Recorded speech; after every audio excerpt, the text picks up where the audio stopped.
Hello बच्चों, तो स्वागत है आप सभी को फिर से मेरे एक नए वीडियो में। तो आज हम लोगों का जो बातचीत चैप्टर कंप्लीट हो चुका था उसका आज ऑब्जेक्टिव सेशन है। तो चलिए हम लोग देखते हैं उसके ऑब्जेक्टिव को।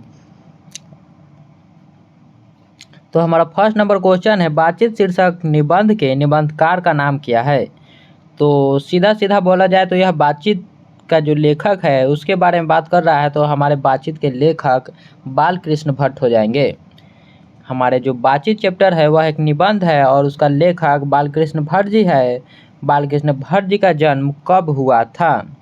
बालकृष्ण भट्ट का जन्म 23 जून 1843 ईस्वी को हुआ था, 23 जून 1844 ईस्वी को हुआ था, या 23 जून 1845 ईस्वी को, या 23 जून 1846 ईस्वी को। तो आपको उस क्लास का याद है या फिर नहीं याद है। अगर आप लोग उस क्लास को नहीं देखे हैं तो जाइए मेरे चैनल में और फिर से उस वीडियो को आप लोग देख लीजिए, जिससे आपको इसे समझने में बहुत ही आसानी होगी। तो बालकृष्ण भट्ट जी का जन्म 23 जून 1844 ईस्वी में हुआ था। और आप बताइए कि उनकी मृत्यु कब हुई थी। बालकृष्ण भट्ट जी का मृत्यु कब हुआ था। तो 20 जुलाई 1914 ईस्वी को उनका निधन हुआ था। और उनके माता पिता का नाम क्या है आप लोग कमेंट में बताइएगा कि बालकृष्ण भट्ट जी के माता का नाम और पिताजी का नाम क्या है। बालकृष्ण भट्ट का निवास स्थान कहाँ था। बालकृष्ण भट्ट का निवास स्थान इलाहाबाद उत्तर प्रदेश में था। बालकृष्ण भट्ट का निवास स्थान इलाहाबाद उत्तर प्रदेश में था। और ये सभी क्वेश्चन आप लोगों से एग्जाम में पूछा जाता है, तो आप लोग इसे याद कर लीजिएगा और याद रखिएगा।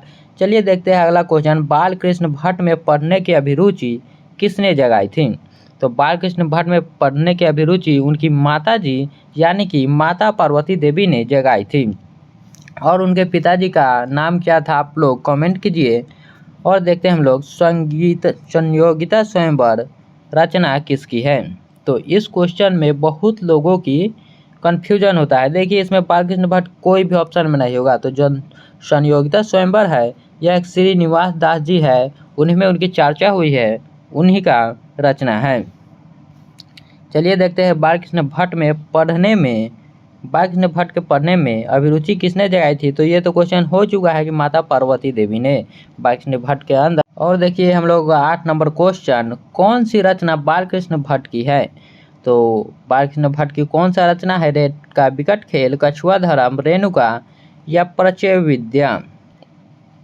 तो बालकृष्ण भट्ट जी ने रेल का विकट खेल उन्होंने लिखा है, उनकी रचना है रेल का विकट खेल। बालकृष्ण भट्ट ने कौन सा मासिक पत्र निकाला था। तो आपको याद होगा कि जो बालकृष्ण भट्ट है उन्होंने हिंदी प्रदीप मासिक पत्र निकाला था। चलिए और हम लोग आगे देखते हैं, बालकृष्ण भट्ट किस युग के साहित्यकार थे। तो बालकृष्ण भट्ट भारतेंदु युग के साहित्यकार थे। आपको उस वीडियो में भी हमने बताया था कि किस युग से कौन कौन आता है। और जो द्विवेदी युग है उसमें आपके चंद्रधर शर्मा गुलेरी जी है, जिनको आपको इसके अगले चैप्टर में पढ़ना है। चलिए देखते हैं 11वां नंबर क्वेश्चन हम लोग, बालकृष्ण भट्ट की रचना बातचीत क्या है। तो बालकृष्ण भट्ट की रचना बातचीत एक ललित निबंध है। बालकृष्ण भट्ट की रचना बातचीत एक ललित निबंध है। और बालकृष्ण भट्ट ने मोटा मोटी कितने निबंध लिखे थे। तो आप लोग सोच नहीं सकते हैं कि उन्होंने कितने निबंध लिखे हैं। तो बालकृष्ण भट्ट ने लगभग 1000 निबंध लिखा है, लगभग 1000 उन्होंने निबंध लिखा है। तो चलिए हम लोग अगला क्वेश्चन देखते हैं, रॉबिन्सन क्रूसो ने 16 वर्ष के उपरांत किसके मुख से एक बात सुनी है। तो जो रॉबिन्सन क्रूसो था, जो एक जंगल में रहा करता था, उसने एक दिन एक व्यक्ति को देखा। तब उसे मालूम चला कि हाँ, मैं भी एक इंसान हूँ और इंसान ये भी काम कर सकता है। तो व्यक्ति कौन था, क्या वो फ्राइडे था, या संडे था, या एडिसन को उन्होंने देखा था, या स्टील को। तो जो रॉबिन्सन क्रूसो है 16 साल के उपरांत उन्होंने फ्राइडे के मुंह से बात सुनी थी। 14 नंबर क्वेश्चन है, मनुष्य की बातचीत का उत्तम तरीका क्या है। मनुष्य जो है उसका बातचीत का सबसे अच्छा उत्तम तरीका वो है कि वो अवाक होकर अपने से बातचीत करे, अपने से बातचीत करे। बातचीत के माध्यम से बालकृष्ण भट्ट क्या बतलाना चाहते हैं? तो कोई भी व्यक्ति बातचीत के माध्यम से बातचीत की शैली को समझाना चाहेगा। और हमारे यहाँ बालकृष्ण भट्ट जिन्होंने बहुत सारे कविताएं, बहुत सारे निबंध और बहुत सारे उपन्यासों की रचना भी की है। भट्ट जी को किसने अंग्रेजी साहित्य के एडिशन और स्टील के श्रेणी में रखा है? तो भट्ट जी को यानी कि बालकृष्ण भट्ट जी को किसने साहित्य के एडिशन के रूप में रखा है? तो रामचंद्र जो शुक्ल है उन्होंने कहा था कि बालकृष्ण भट्ट साहित्य के एडिशन और स्टील की तरह है।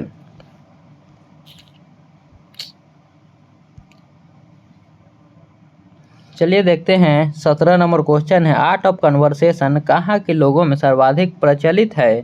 तो आर्ट ऑफ कन्वर्सेशन यूरोप के लोगों में ज़्यादातर पाया जाता है।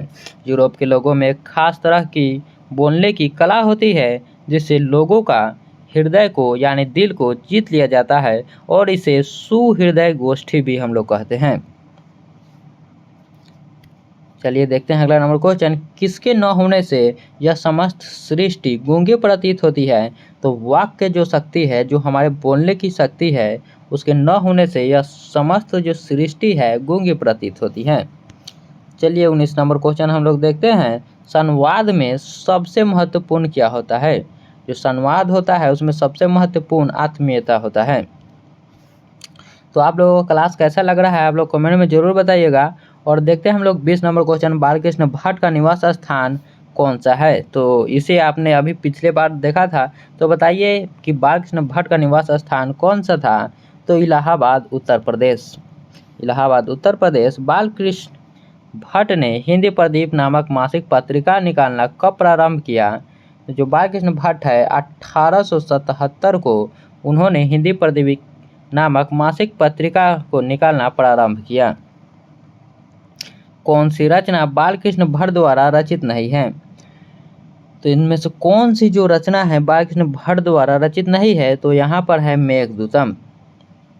मेघदूतम जो कि बालकृष्ण भट्ट ने नहीं लिखा है बल्कि पद्मावती, वेणी संहार और मेघनाथ वध सभी को बालकृष्ण भट्ट ने ही लिखा है।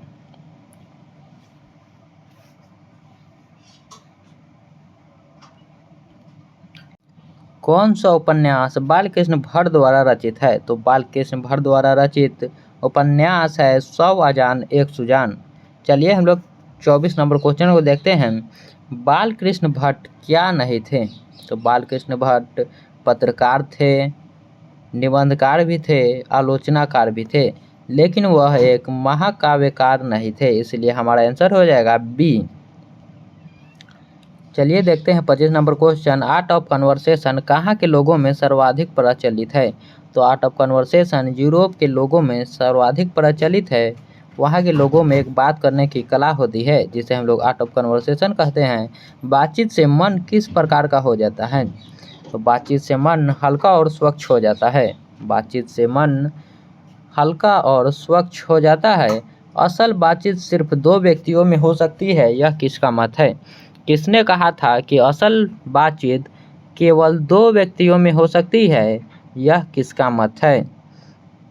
तो एडिसन ने कहा था कि असल बातचीत केवल 2 व्यक्तियों में हो सकती है और अगर उससे ज़्यादा कोई बढ़ता है तो वह एक फॉर्मेलिटी है और उसे हम लोग राम रमावल भी कहते हैं। बातचीत से ही मनुष्य के रूप का साक्षात्कार होता है, यह किसने कहा है?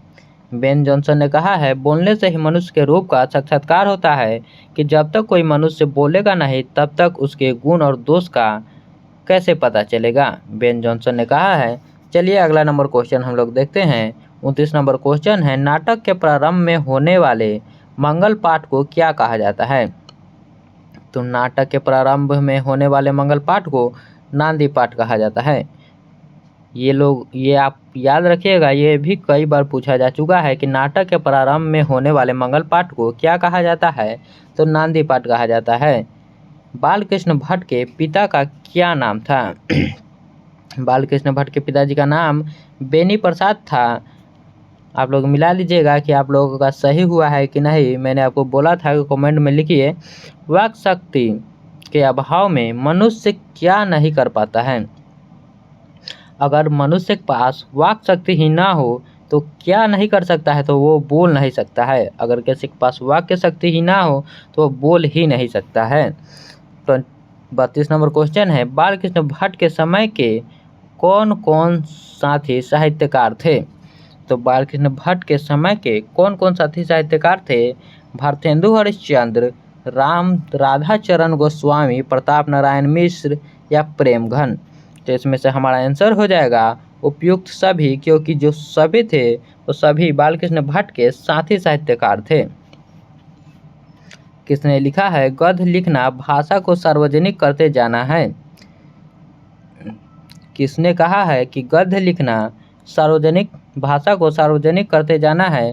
तो उसे लिखा है रघुवीर सहाय ने। रघुवीर सहाय ने लिखा है गद्य लिखना भाषा को सार्वजनिक करते जाना है। बालकृष्ण भट्ट के प्रहसन का नाम बताए। बालकृष्ण भट्ट का जो प्रहसन है, जैसा काम वैसा परिणाम, आचार विडम्बन, नई रोशनी, ये तीनों हो जाएगा। इसमें से सभी ये तीनों सभी इसका आंसर है। चमनिस्तान का क्या अर्थ होता है? जो चमनिस्तान होता है उसे हरे भरे बागों का इलाका के लिए उस शब्द का प्रयोग किया जाता है। हरे भरे बागों का इलाका के लिए चमनिस्तान शब्द का प्रयोग किया जाता है। तो चलिए, आप लोगों को यह वीडियो कैसा लगा कमेंट में ज़रूर बताइएगा, और फिर हम लोग लाते हैं इसके अगले चैप्टर का सीरीज।